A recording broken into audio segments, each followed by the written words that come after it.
Reverendo Diácono Sandoval, ouvintes da Cacó FM e Bicária Web Rádio Subaiana.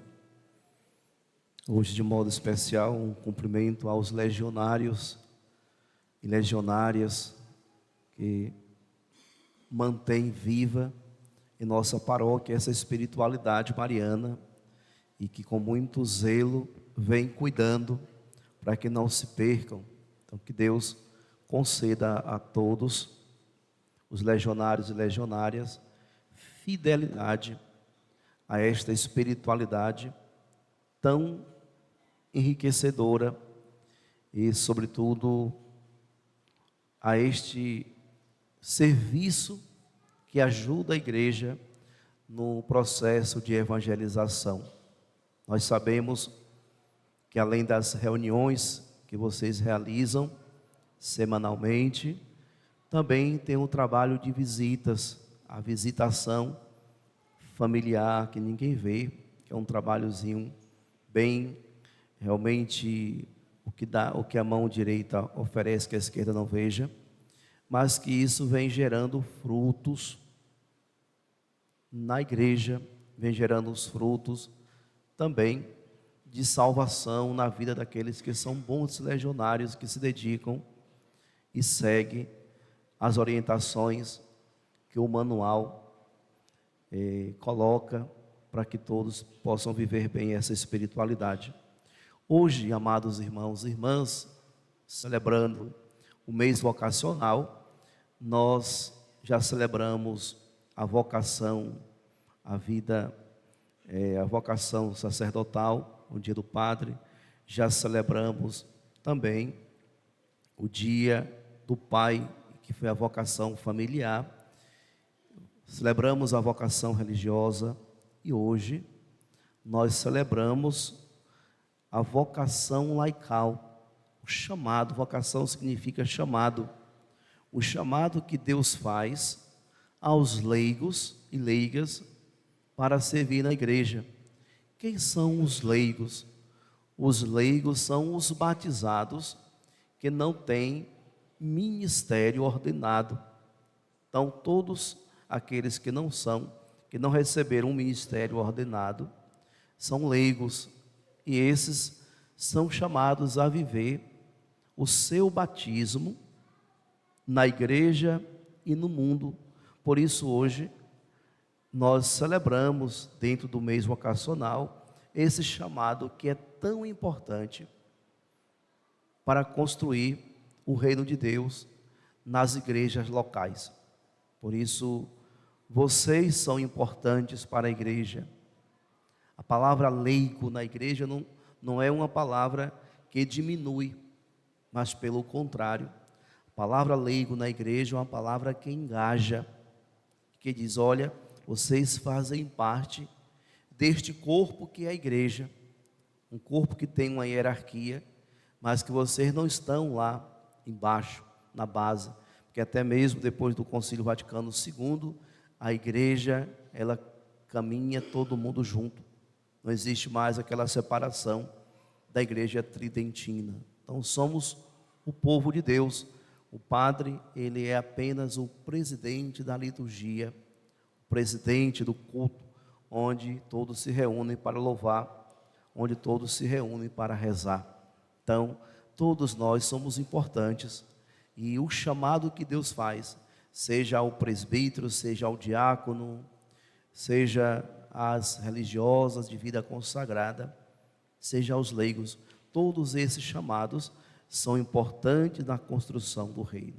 No entanto, amados irmãos e irmãs, hoje alguém se aproxima de Jesus com uma curiosidade e pergunta a Jesus: Senhor, é verdade que são poucos os que se salvam? Olha a preocupação deste. Estava preocupado com quantos iriam se salvar.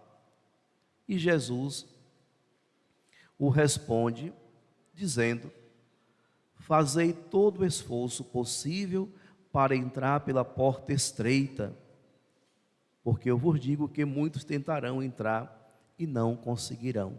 De fato, a nossa preocupação não deve ser com quantos irão salvar-se, mas a nossa preocupação deve ser: eu vou me salvar?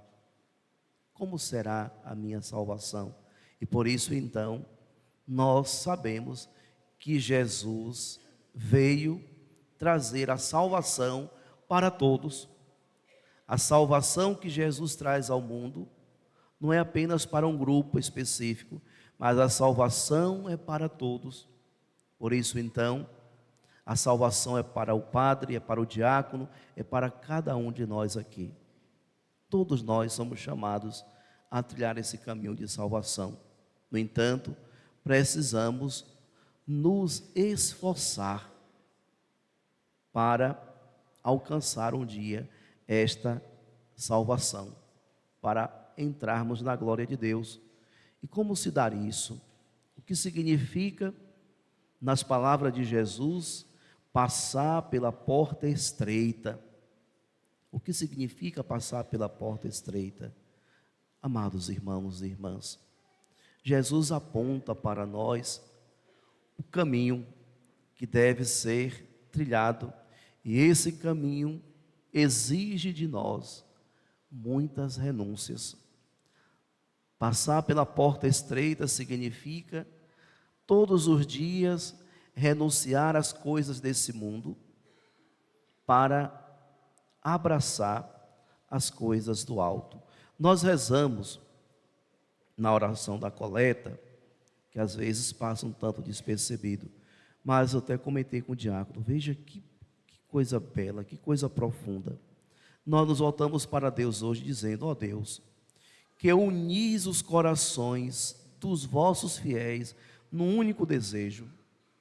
Concedei ao vosso povo amar o que ordenais e esperar o que prometeis, para que, na instabilidade deste mundo, nossos corações estejam ancorados lá onde se encontram as verdadeiras alegrias.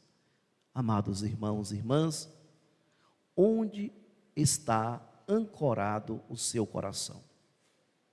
A igreja hoje nos diz que o nosso coração deve estar ancorado onde se encontram as verdadeiras alegrias.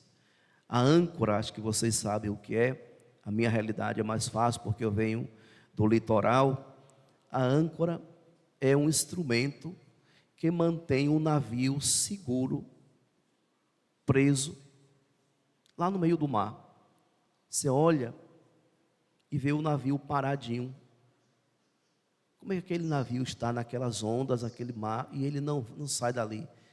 É uma âncora que está lançada ao fundo do mar e ali segura aquele navio. Quanto tempo aquela âncora está lançada ali? Assim também, o nosso coração deve estar ancorado onde estão as verdadeiras alegrias, onde se encontram as verdadeiras alegrias. Para você, meu irmão, minha irmã, onde está a sua verdadeira alegria? Onde está a sua verdadeira alegria? Já parou para refletir sobre isso? Nós não podemos viver nesse mundo aleatoriamente. Nós não podemos viver nesse mundo atirando para tudo quanto é lado, vivendo todo tipo de experiência. Nós precisamos viver nesse mundo sabendo onde estão as verdadeiras alegrias. Onde está a minha alegria? Eu posso deixar como sinais para vocês duas realidades. A nossa alegria se encontra na família. A família é um lugar onde nós devemos encontrar a nossa alegria. Mas a plenitude da nossa alegria, ela se encontra em Deus. Por isso, a nossa vida, o nosso coração precisa estar ancorado na família e em Deus, pois nessas duas realidades, Deus e família, nós encontramos as verdadeiras alegrias. Ou seja, em outras realidades, nós encontramos momentos, mas que não são verdadeiros, que não são eternos, que não são duradouros e que não permanecem para sempre. Por isso hoje, a liturgia nos convida a lançar este olhar especial para essas duas realidades. Devemos ancorar o nosso coração onde está a verdadeira alegria. Por isso, amados irmãos e irmãs, Jesus, ao responder àquele curioso que se aproxima dele, acerca de quando se salvariam, Jesus apenas diz a ele que é preciso esforçar-se para passar por essa porta estreita. Assim também somos nós, sabendo onde devemos ancorar os nossos corações, devemos agora fazer um esforço para permanecermos ancorados em Deus e na família.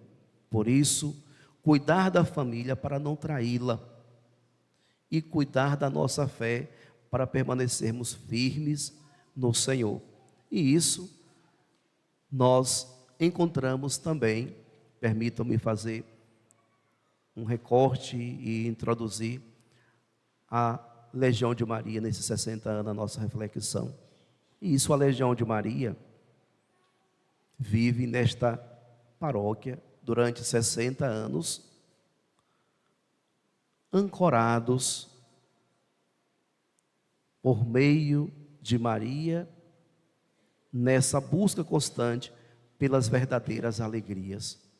No entanto, caríssimos irmãos e irmãs, existe um manual para os legionários que eles seguem com muita fidelidade, mas o manual os coloca na vivência da sua vocação mariana.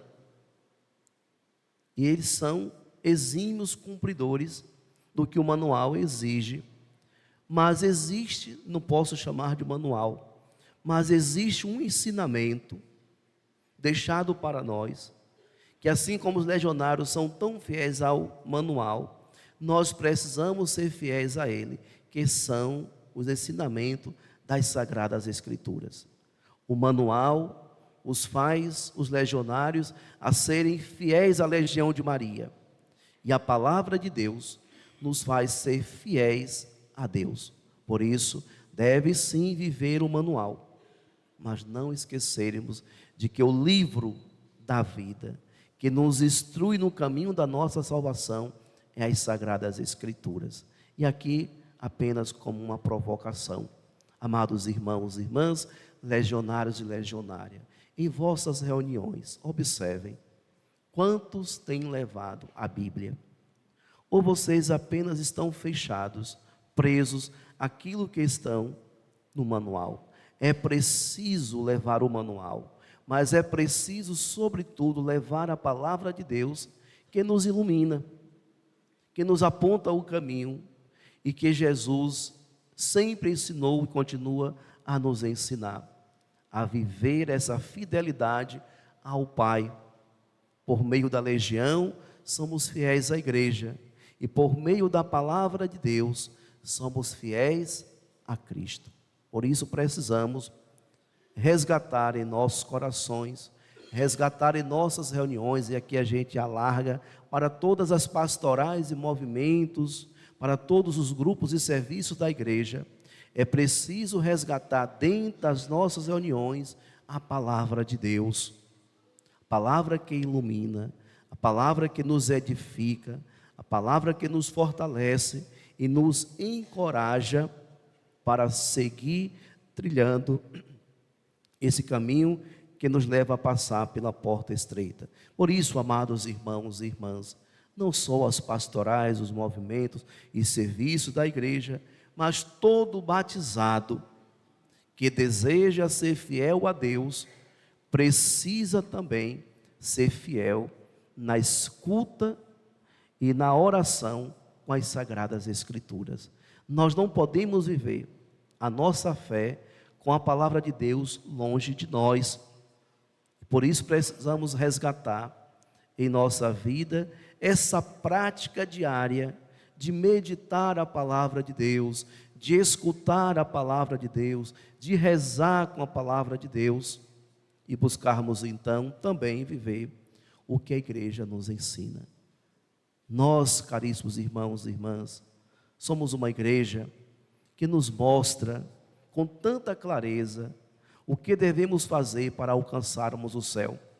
Mas precisamos escutar e colocar em prática o que a igreja nos ensina. E nós precisamos então resgatar muitas coisas. Está chegando para nós as diretrizes gerais da ação evangelizadora, que já estão trabalhando, seria esse ano, mas com a morte do Papa Francisco, a conferência, a Assembleia dos Bispos foi cancelada, mas a gente já está tendo acesso ao instrumento de preparação para as diretrizes, e a gente já pode dizer algo que chamou muito a atenção, e que é preciso, com certeza vai ajudar muito as nossas igrejas, se forem colocadas em prática. Lá no objetivo geral das diretrizes, chama-nos a atenção para valorizar a religiosidade popular, ou seja, as orações do nosso cotidiano. Hoje pela manhã encontramos aqui a Legião de Maria, que estava rezando o Santo Terço, o Santo Ofício. Essas orações do dia a dia, que em muitas realidades estão se perdendo, e a igreja nos chama a atenção e diz: precisamos resgatar de novo, porque são essas orações, esse modo simples de rezar, que ajuda as pessoas a alcançarem um nível tão alto de santidade. Porque muitos santos e santas da igreja viveram essas devoções. Ó Santa Dulce. Santa Dulce tinha uma devoção, Santa Dulce tinha uma devoção com Santo Antônio. Qual é o seu santo de devoção? Qual é a sua relação com o seu santo de devoção? Então, essa prática de viver a fé, ela é importante, e que estava ficando a cada dia de lado da nossa igreja.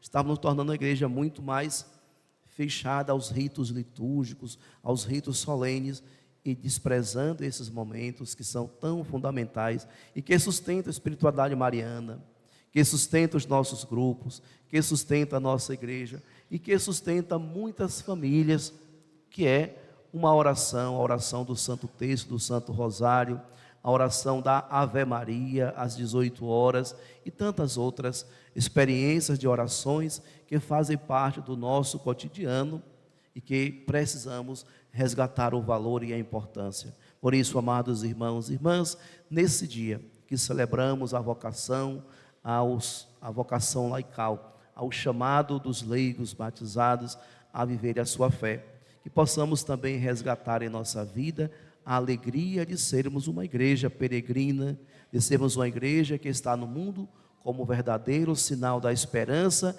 e que tem o coração ancorado onde se encontra as verdadeiras alegrias, na família e em Deus. Louvado seja nosso Senhor Jesus Cristo.